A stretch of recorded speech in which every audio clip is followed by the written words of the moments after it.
Hello and welcome to The Drum. I'm Tim Palmer, and coming up today, will the Australian military fall into line on the idea of women in combat roles?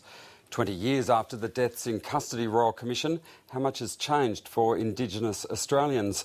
And the Fun Police banned Twitter at the Logies. Our panel tonight, editor of the Drum website, Jonathan Green, Peter Lewis from Essential Media, and in Melbourne, James Paterson from the Institute of Public Affairs.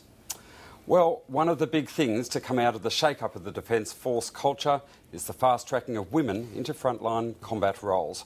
Sex Discrimination Commissioner Elizabeth Broderick, who'll head up the inquiry into the treatment of female cadets, has welcomed the decision. Will be very symbolic. It will send a strong signal that men and women have equality in terms of opportunity of jobs. Having said that, what the Defence Force and the government is planning to do is map the physical requirements of each job, and that process is well underway already.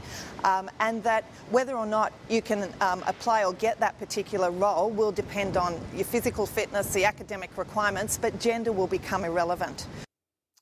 But not everyone in the military sphere is happy.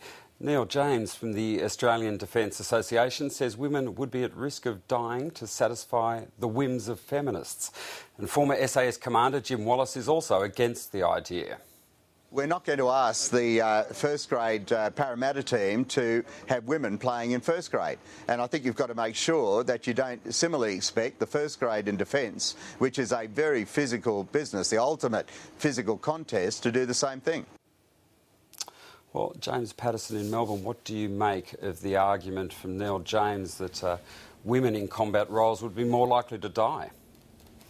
Well, I don't agree with it necessarily. For me, this is just an issue of merit. The Defence Force does set high physical standards that are required to serve in